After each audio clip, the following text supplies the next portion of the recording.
faites très bien de nous rejoindre sur Afro Info 243. Dans cette production, nous vous parlons spécialement du football. Vous le savez, en septembre prochain, les Léopards de la RDC joueront la Guinée et l'Éthiopie à l'occasion de la première et la deuxième journée des éliminatoires de la Coupe d'Afrique des Nations CAN Maroc 2025. Alors, la question qui se pose, Bakambu sera-t-il présent ou pas? Restez avec nous, on revient avec beaucoup plus de détails.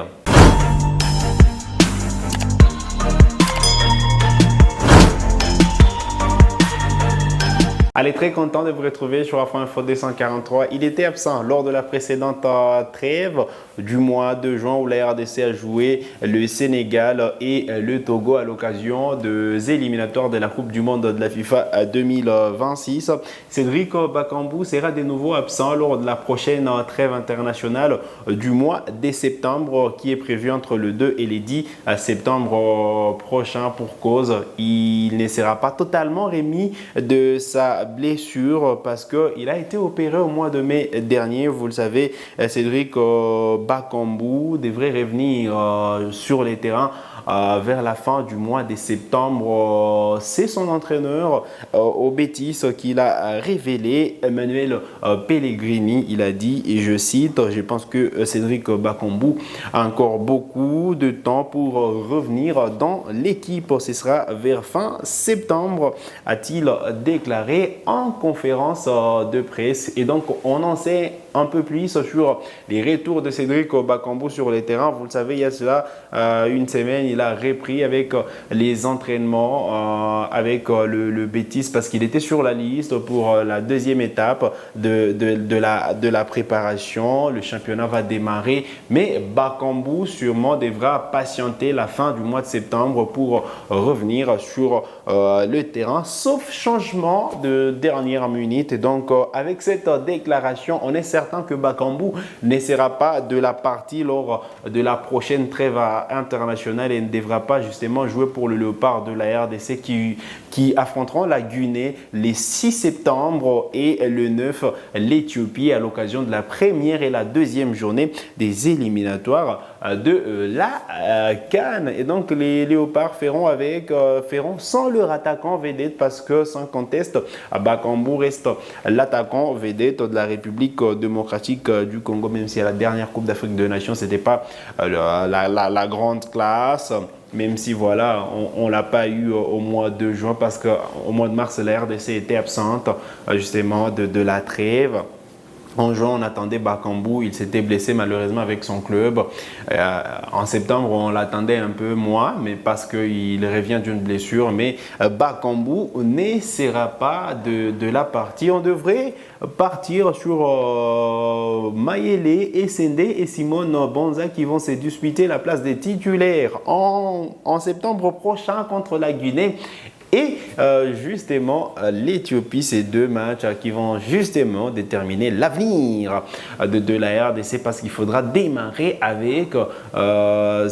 cette campagne des éliminatoires de la CAN de la plus belle de manière parce que la RDC reste quand même tête des séries dans ce groupe et il faudra donner les temps de la première journée. La première journée, c'est contre la Guinée, exactement le 6 septembre à Kinshasa, au stade des Martyrs. Ensuite, les Léopards se déplaceront en Tanzanie pour affronter l'Éthiopie. Et donc, voilà un tout petit peu les programmes des fauves congolais qui vont revenir sur les terrains et certains d'ailleurs qui reprennent le championnat. Aujourd'hui, en Ligue 2 française, justement, plusieurs Congolais sont attendus à l'instar du gardien Lionel Ampassi, lui aussi qui était blessé et absent de la dernière trêve internationale, qui devrait signer son retour en équipe nationale de la RDC en septembre prochain, sauf changement évidemment, mais voilà, il devrait être là au mois de septembre pour pourquoi pas reprendre sa place de titulaire, même si Berthaud a montré des belles choses en juin dernier.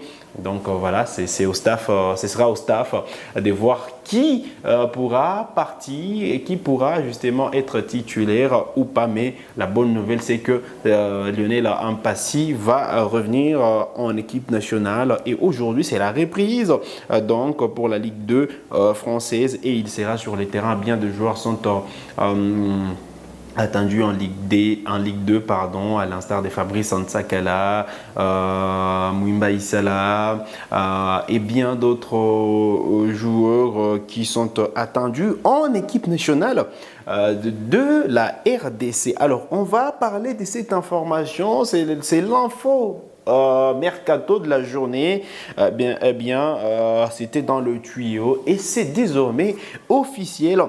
Paris Brunner a signé à l'AS Monaco. L'attaquant binational des 18 ans débarque donc sur les rochers contre un chèque de 4 millions d'euros plus une clause des reventes en provenance des Dortmund avec les U19 du BVB. Il a marqué 20 buts et délivré 6 passes décisives en 22 matchs des U19 Bundesliga la saison dernière. Et donc, Paris Brunner retrouve donc l'AS Monaco. Il devra sûrement sortir les grands jeux pour s'imposer dans l'équipe première. La concurrence à d'autres mondes, il était rude, il est toujours rude parce que voilà, c'était difficile pour lui de s'imposer en équipe première, même s'il y a Füllkrug qui est parti. Il avait la possibilité justement d'aller chercher, pourquoi pas, être le troisième choix. Mais voilà, Brunner voit ailleurs et c'est donc l'AS Monaco. Allez, on enchaîne avec cette autre information. C'est une performance plutôt bonne pour Akolo qui ne cesse d'épater depuis le début de la saison. Eh bien, il a été passeur décisif. Il a participé à la qualification des Saint-Gall en Conference League. Saint-Gall s'est déplacé sur la pelouse du Slask au Rosclos et voilà, Saint-Gall s'est incliné 3-2. Donc malgré la défaite, Shadrack Akolo s'est illustré en offrant la passe décisive du premier but des Saint-Gallen. Voilà, il faut dire que voilà, les Léopards avaient inscrit un but au match aller et le club suisse s'est qualifié donc pour le play-off de la Conference League et affrontera Trabzonspor à la fin de ces mois. Et donc, bonne nouvelle pour Shadrack Akolo. Vous le savez quand même, mercredi, Fiston Kalala Mayele a clôturé la saison avec Pyramide.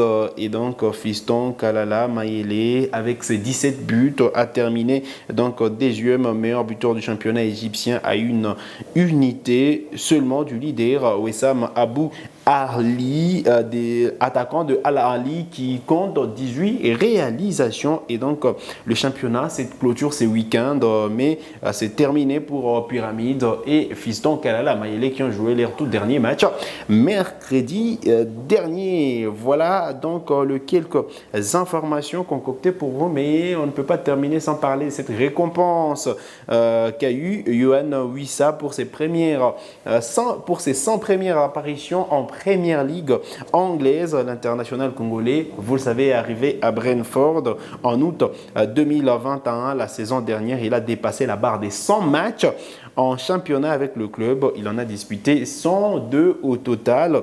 En attendant la nouvelle saison, l'ancien joueur du FC Lorient a reçu un petit trophée pour ses records. En 102 matchs, il a inscrit 26 buts et délivré 7 passes décisives, dont 12 buts et 3 passes seulement la saison dernière. Voilà donc l'information autour de Yohan Wissa. Mais au pays, il y a ce feuilleton entre Philippe Kinzombie et les TP Mazembe, le tout-puissant Mazembe qui s'oppose au transfert de Kinzombie en Tunisie. À travers un communiqué publié sur son site officiel, les TP Mazembe a annoncé avoir saisi la FECOFA pour dénoncer des irrégularités concernant les transferts gratuits de Philippe Kinzombie au club africain. Selon le Corbeau, Kinzombie est sous contrat jusqu'au 29 septembre 2025.